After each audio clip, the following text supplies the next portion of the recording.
Welcome back to another Kitchen Table Wargaming Battle Report. This is going to be a 2,000 point game, Strike Force. We have rolled for the mission and we rolled up a 13. That'll be the Vital Intelligence mission coming from the Grand Tournament pack. So you have the two objective markers that are there and one way over there on that side. And the remaining four go in a straight line down the center of the board, 12 inches apart and 12 inches from the center. Very interesting deployment style. You have the angled deployment zones marked off, one on each side with the blue kitchen table wargaming dice. So on that corner and then this corner here. So these are the two deployment zones. Those are all the objective markers. This is a barren, sullen world. You've got some old Mechanicus ruins hanging about, but the planet itself has seen an uprising and strange rocky outcroppings. Runes have appeared on the ground where they were not before, and we're gonna have to find out what's gonna happen between the forces of the Grey Knights and the forces of the Drukhari as they battle for supremacy and vital intelligence on this planet.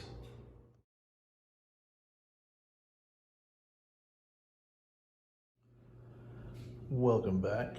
Let's take a look here at the Drukhari force. This is a genuine raiding party, kind of experimenting to see if we can make a raiding party work as well as I would like for the raiding party to work. So what we have, starting left to right, is a Wytch cult. This is the cult of the Cursed Blade, led by a succubus with Shardnet and Impaler, and she has the, what's the name of the relic? I can't think of it now. The Traitor's Embrace. So if she's killed in melee on a 2+, she will inflict d6 mortal wounds on whatever it is that kills her, which is kind of fun. Just makes her a little bit more dangerous. You kind of don't want to entangle with her. Then we got two troops, squads of witches. We got two squads of reavers. Both the squads of reavers have one heat lance in them. So some mobility, some board blocking, maneuverability. Who knows? Objective stealing. See how that plays out on this list. Over here we have the Kabal of the Black Heart. We have an Archon with the Gin Blade, Labyrinthine Cunning, and Drazar. You got two squads of Cavalite Warriors, four with the regular guns, the splinter rifles, and a blaster in each squad. We have two squads of Incubi. We have two Venoms. Going to be both loaded with the same loadout, just the regular weapons. We have two Ravagers. These are triple disintegrator Ravagers, so they're going to be hopefully helping to do some business. Then we have the Homunculus Coven. This is actually going to be the custom Coven with Dark Technomancers and as well as Master of Tortures, or Master Torturers, I think. So Master Torturers, you can spend 1 CP instead of 2 to reroll failed wounds in the fight phase for any unit that you choose. So could be pretty handy. The Dark Technomancers, you can choose any weapon when it's fired from this unit and overcharge it. It does +1 damage, +1 to wound, and if you roll a 1 in the wound roll, you take a mortal wound for the unit that fired. So Haywire Blasters on the Scourges, two Talos with Haywire Blasters, but they become a little bit more functional and useful and deadly when you have them in the Dark Technomancers. And then on the Disintegrator Cannons, same thing. On the far right, we have a Reaper, and then you have a squad of Racks to round out the patrol. So there you have it, 3 patrols, and it is a genuine Drukhari raiding party. And we're gonna find out how this will match up against the Grey Knights that have come to inspect this tortured world. Here is the Grey Knights strike squad, fully assembled, ready to deploy, ready to wipe out whatever filth has corrupted this planet that used to belong to the Imperium. On the left-hand side, we have 2 5-man Terminator squads in the back, 1 5-man strike squad in the front. They all have, well, the Terminators have Gate of Infinity, the strike squad has Vortex of Doom. Then we have the nastiness, the 10-man Paladin Bomb here in the center. We've got 4 of them with silencers, a bunch of halberds, a bunch of falchions, and a hammer on the Paragon. To the right, we have a 5-man Interceptor squad. One guy in here is holding a silencer. You have a Purgation Squad, you have Apothecary with Thunderhammer, Smashicary as I like to call him, you have Grandmaster Voldus, and then we have two Grandmaster Dread Knights, or Grandmasters and Nemesis Dread Knight suits, both with the Psy Cannons and Silencers. The one to the right is the Warlord. He has First to the Fray. He also has Sanctuary, and the one to the left has Vortex of Doom and the relic, the Sanctic Shard, so he can reroll failed casts, hopefully make him a little bit more reliable when it comes to the casting of Vortex of Doom. And this is a 2,000 point army. We're getting ready to kick it off. We'll do some deployments or roll for deployment and get this game underway. We'll come back. You should see the secondaries pop up on your screen in just a minute, and then I'll be working on deployments and we'll get this game kicked off.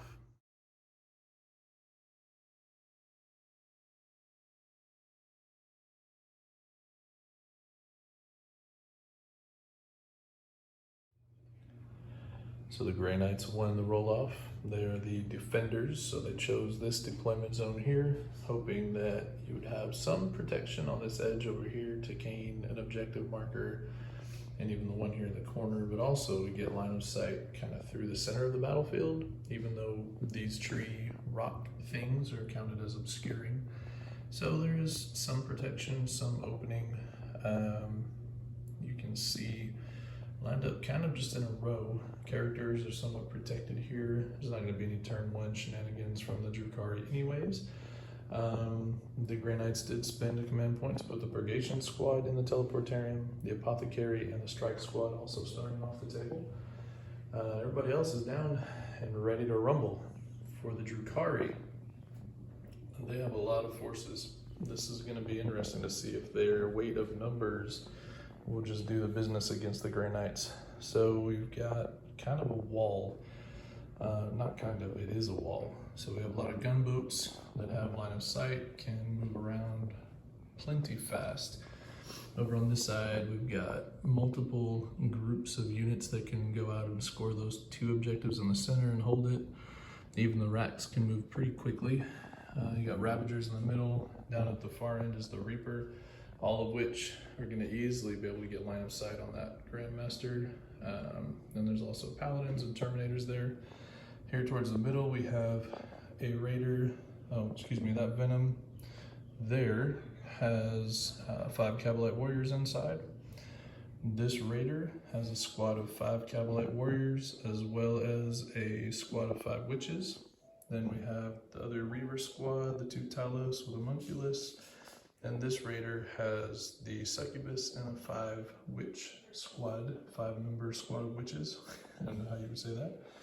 The Drukhari also spent 2 command points putting a Raider in reserve, into the Screaming Jets. Using that stratagem, that Raider has Drazar and 1 5-man squad of Incubi, and then the other Venom was also placed into the webway using the Screaming Jet stratagem with the other 5-man squad of Incubi. So 2 different units with Incubi can pop in turn 2. They're going to wreak havoc. This is a very fast and mobile army. Going to be very interesting to see how the Witches do. I've been wanting to play them, haven't used them in a while. The Reavers, I think, will be pretty handy in this game, although with the deployment zone, there might not be as much screening as what Reavers are often used for. But we've got a lot of things that can get gotten pretty quick. So the Grey Knights definitely want to go first. It's going to be one of those games where they need to get their buffs off pretty quick. So the Grey Knights are rolling and roll a 4. And then roll for the Drukhari. And the Drukhari roll a 2. So the Grey Knights are going to choose to go first. So we'll come back at the end of Grey Knights movement. And, well, we'll just play out the Grey Knights turn. We'll come back and summarize it for you. See you then.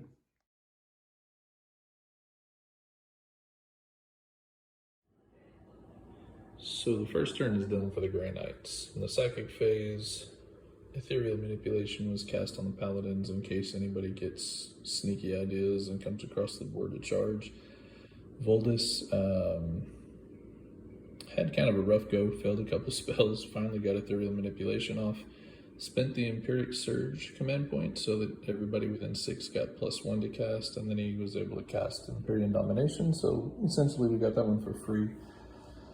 This Terminator squad used Gate of Infinity on the Grandmaster that was over here. He is redeployed in the back behind enemy lines, so line breaker was achieved.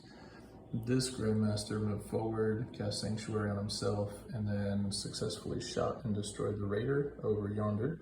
And one of the Witches died getting out of the Raider. Everybody else was kind of out of the way where they couldn't see or do much, with the exception of, in this back corner, we had redeployment by the Interceptor squad. So they came down, landing over here where they were 9 inches away from the Archon, who used to be standing right there. 2 of the guys, including the Silencer, could see him. Silencer killed the Archon. He failed his 2-up save on the second save throw. And 3d3+1 went through because the Grey Knights are in their shooting tide. And that was it. Archon done. No more Labyrinthine Cunning. No rerolls of 1s to hit. Kind of a surprising, bloody start to the game there. And then this Grandmaster used Mental Interrogation on the Archon before he was killed. So we got 3 points for that secondary. And then he fired everything into the Reaper here and really didn't do nearly as much damage as he probably should have. So this Reaper still has 5 wounds left.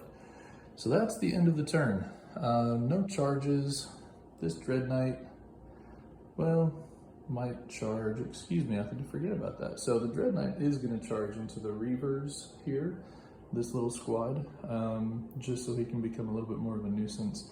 The Interceptor squad is pretty far out. I think they're actually 12 away from everything else because of where, actually I know they are, because of where the Archon was at.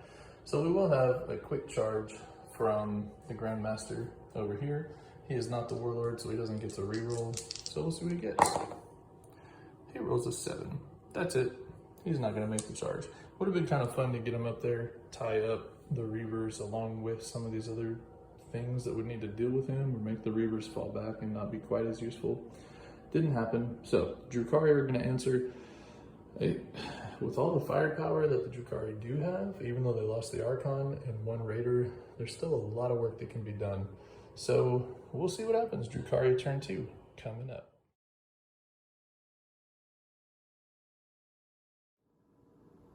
So the Drukhari had moved. The Reaper came over here, holding this objective. The Venom and the Rax moved over here, taking this objective. The Rax had to advance. That's okay, they had no line of sight on anything.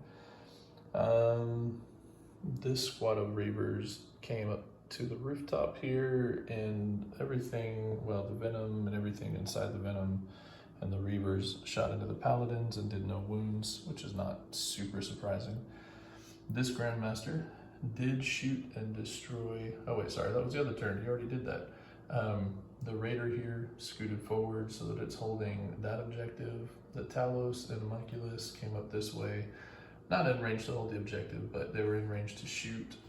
Did a little bit of, almost a little bit of work. It made the Grey Knights spend some command points, so True Silver was put on. Didn't end up doing any good, that is what it is. Over here, the Terminator squad took a beating. All but 1 was killed, and the Reavers went ahead and charged him, and then did a wound in combat, but he didn't die. He didn't wound them either in the return fight, so we'll have to do a morale check for him. Over here, the Wounded Wytch squad and the Succubus moved their normal move and got within 3 of this objective marker, so they're now controlling this as well. So the Drukhari forces spread out, control most of the board. These Ravagers over here, this one moved up top. This guy stayed, he turned a little bit so he had line of sight on the Purgation squad, Interceptor squad, which is no more. They're dead. And this guy took 2 wounds from the Reaper that overcharged. Not much damage, I guess, to the Grey Knights. Losing the Interceptors is a bummer, but they tend to go somewhere real fast, score points and die, and in this case they killed an Archon, scored points and then died. So I feel like they traded off pretty well, and this Dread Knight back here still being alive is good, because Line Breaker will be easier this way, and he'll be able to move around and cause trouble back here in the backfield. So all in all, pretty interesting turn. Drukhari didn't score as many points secondary-wise as the Grey Knights did for the first turn, but they set up to score a ton of points moving forward. So the rest of the game is going to be about whether or not the Grey Knights can get rid of what's left of the Drukhari forces. Or not what's left, but if they can get them off of objectives and keep them from scoring, things like that. So very interesting. End of the turn, the score's close. Grey Knights have a slight edge, up by 4 or 5 points. We'll come back after Grey Knights turn 2 and see where we stand.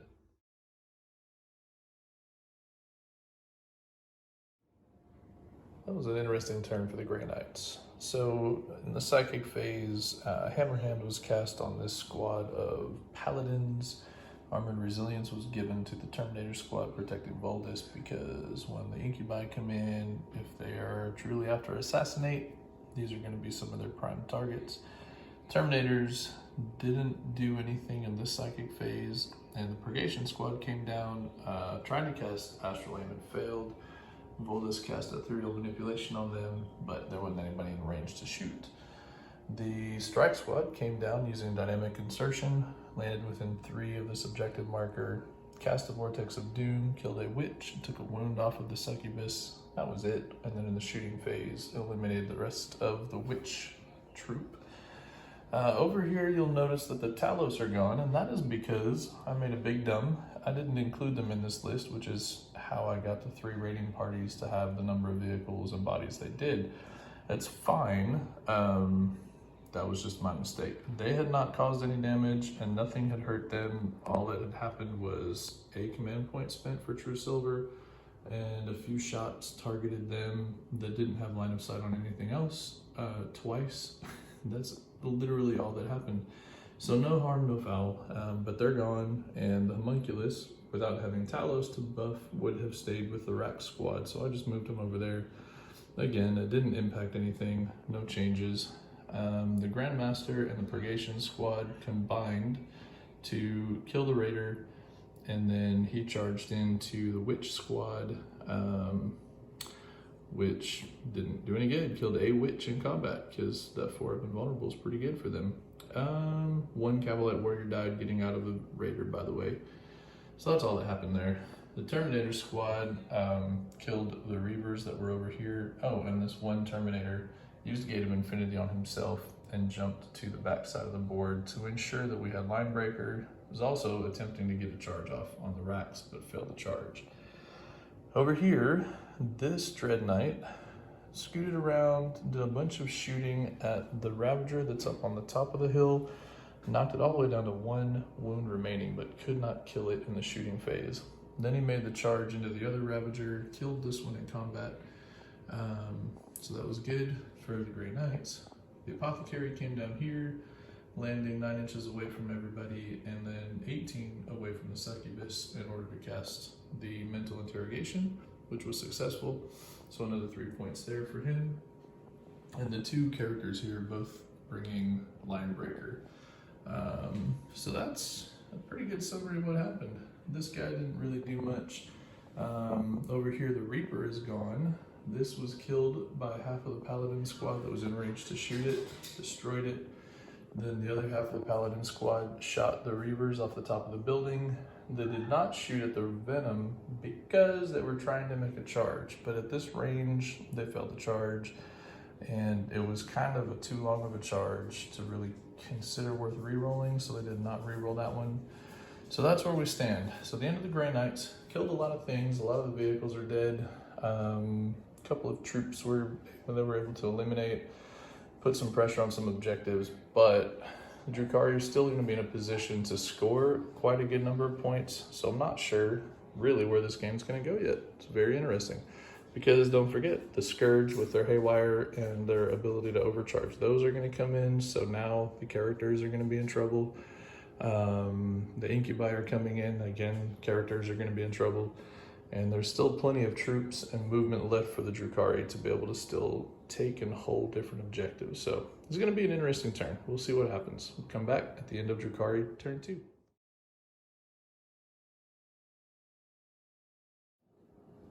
So the Drukhari scored quite a few points for the beginning of this game for primary objectives. Definitely were controlling more, so they got 5 for controlling 2 objectives, and then they got an additional 5 for controlling more than the Grey Knights. So that gave the Drukhari 15 in primary points. The Venom dropped back to make charging much more difficult for the Paladins.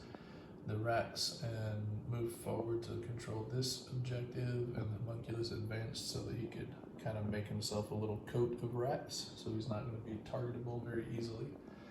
Over here, Paladins, nothing happened. Nobody bothered with them. The Drukhari figured they would focus on the squishier things. Nothing happened over here either. Back here, Drazar's party bus came down, getting 4 points for engage on all fronts, having something in every corner, and fired into the strike squad, killing 2. The Venom actually killed a strike squad member over here. Then the Wytch came in and killed 2 in combat, and he did nothing to the Wytch in return, but he did not fail morale, so he stays. Over here, some pot shots from the Venom, from the Kabal warriors came in at the apothecary. Interestingly, the blaster hit and wounded, and the apothecary was not able to save the blaster shot, and then they rolled a 1 for the damage. And being that assassinate is a big boost for the Drukhari, they re-rolled that with a command point and still rolled a 1. And so there he stands. Could have been dead, should have been dead probably, but he's not. Combat over here went about as expected. Well, actually, I take it back. I expect the Dread Knight to do more damage, but right now it only killed 3 witches in total in 2 turns of combat, and no wounds taken on the Dread Knight. This Dread Knight was deleted by the Scourge. Dark Technomancer Scourge with Haywire Blasters can do the business. They only actually did 10 wounds this time. True Silver Armor saved about 6 of the wounds, but 10 went through and 10 was all it took. So he was dead. The 1 wound Ravager stood his ground, fired over here, and killed the Terminator, who had a wound left. And that's pretty much it. So the Drukhari killed a lot of stuff, a lot of small things picked up here and there, and then 1 big thing. The Incubi are set up in places where they will be able to do some business in the next turn. The Raider over here did try and charge the Terminator squad just to be able to get in and tie them up to keep them from shooting in the next turn.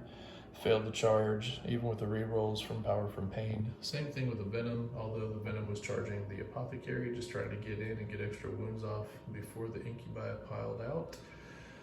Those did not go so well. They failed all their charges. So in the next turn, whatever's left standing, we'll see what that is. We'll be able to do some shooting and charging, and we'll see if that strike member back there is able to kill the Wytch, although she will get to fight first because it will be the next turn. So that is the end of turn 2. Very interesting. The score right now is actually really close thanks to all of the points from Assassinate and Abhor the Wytch that this Drukhari earned, plus their primary points. So it's still anybody's game. There's still a whole mess of Grey Knights over here, but the Drukhari are going to have to get in and tangle with some ugly fighting capabilities if they wish to score Assassinate on Voldus. I don't know. We'll see what the Drukhari decide when we come back. It will be Drukhari turn 3 next.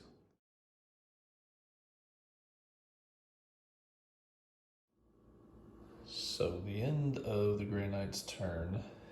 There has been some movement here. The Paladins moved forward. They well know the dangers of Drazar and the Incubi when they get engaged in combat. So they moved forward.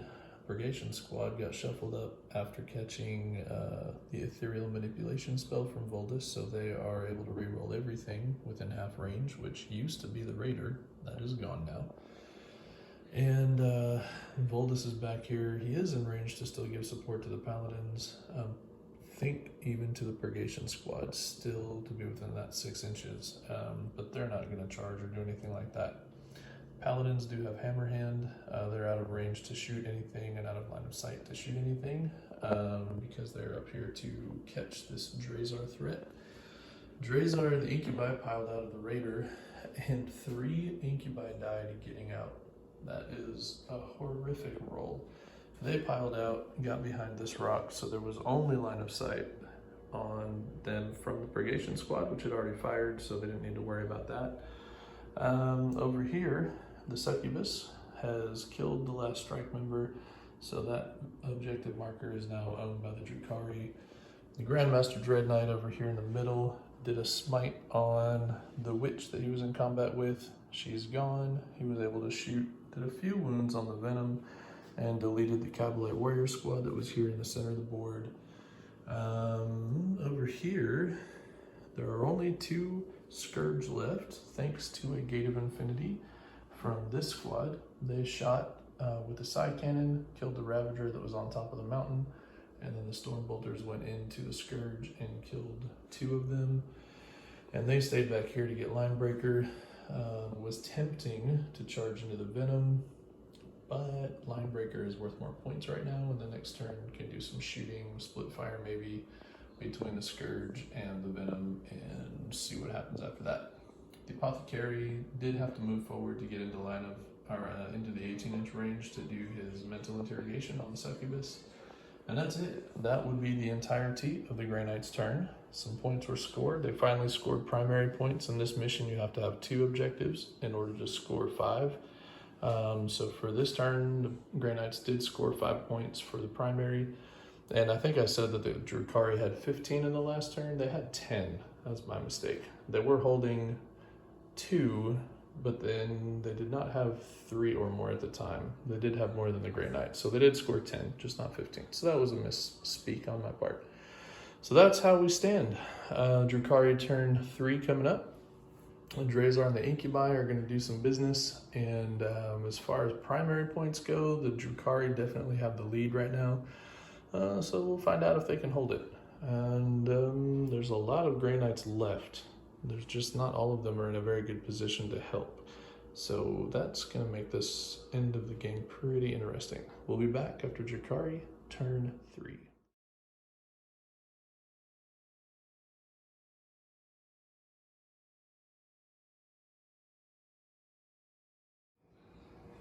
End of Drukhari turn 3, and it was brutal, as expected. Drazar and the Incubi actually came around the backside of the rock, making Voldus the closest target. They still failed. The Incubi did with their charges, even with the rerolls, but Drazar made it in, like the boss that he is, and quickly dispatched poor Voldus. So that was a bit of a swing in points. As you can see, Drazar will likely now die to an overwhelming number of shots coming his direction and or combat from some charges, but that's not the point. The point is that Drazar eliminated Voldus, a major threat and buffing unit for the Grey Knights. Over here, there wasn't much to see or do. Succubus is holding still. The Drukhari did score a full 15 points this time for primaries. The Venom scooted forward after the Incubi got out so that it could block between this big old Dread Knight and the Incubi. They got out, made their charge, and dispatched the Apothecary, although they only got him with exactly the number of wounds needed to kill him. So it wasn't like an overwhelming number of wounds into him, which was disappointing that there were no command points left to reroll anything. The Scourge moved forward, got behind a rock, so they're blocked from the Terminator squad back there. They were in range to shoot at the Dread Knight, but with the obscuring terrain, only one shot got through, and then it failed to wound. So then they used Fire and Fade, and they backed themselves out of line of sight of the Terminator squad here. So they'll have to move and decide what they want to pressure. Linebreaker is clearly going to be an issue, so that leaves the Terminators kind of free to decide what to go after.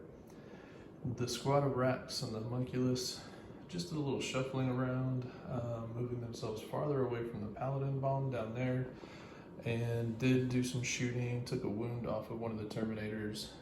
The Venom shuffled away from, or zoomed away from the Terminators, backed up, I guess, did some shooting, did no wounds, and that's where we stand. Currently, the Drukhari are winning by about 15 points. So we'll see if the Grey Knights can make that up in the last turn and a half. So we're starting Grey Knights turn 4. We'll see what happens. There's a lot of bodies over here, but they're not scoring a ton of points where they're at. So we're gonna have to see what the Grey Knights can do to make a comeback for this game. So we'll come back at the end of Grey Knights turn 4 with a summary.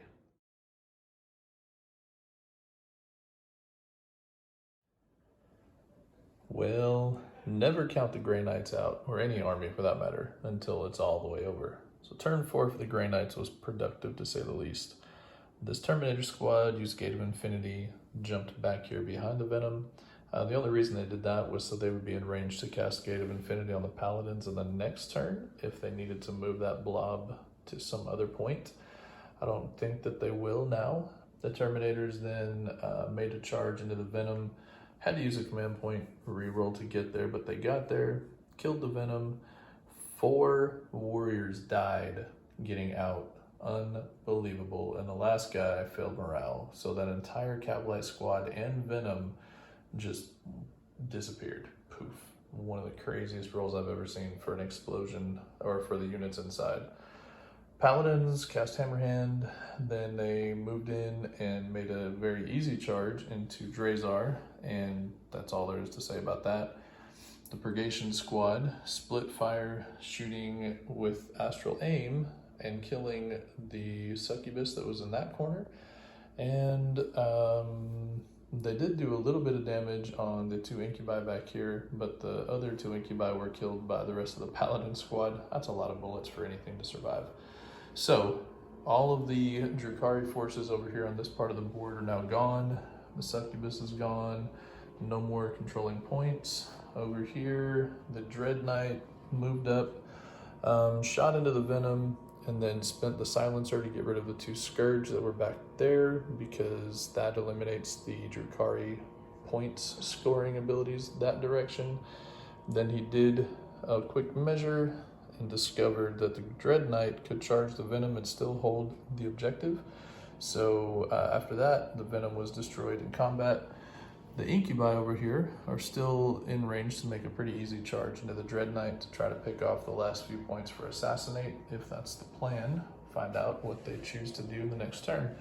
So we're down to a squad of Racks, Homunculus, and then a squad of Incubi over there. Everything else has been deleted, so the Grey Knights might have been pushed back and losing by the points, but now their durability is coming into play, and it looks like it'll be the Grey Knights game. So we'll come back at the end of this. Drukhari turn 4 coming up, and then we'll see what is left standing and where this game looks like it's going to go after that. I really don't know. The Drukhari could actually hold out and take the game in the points. Honestly don't know. Very interesting game. We'll come back. Drukhari turn 4 coming up.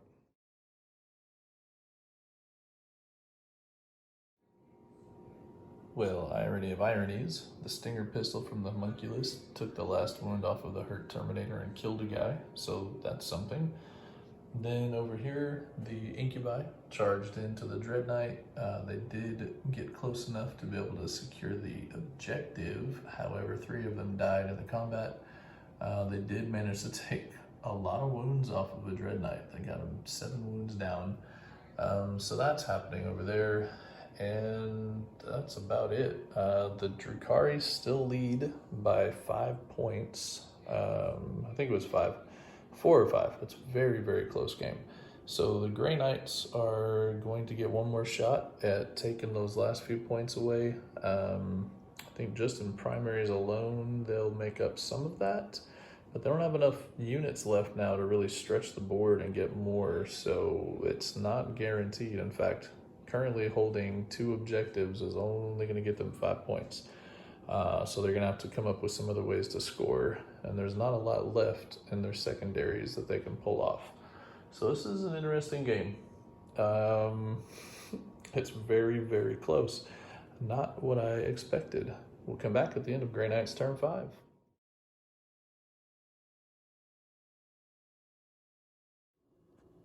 Here it is, folks. The game has ended.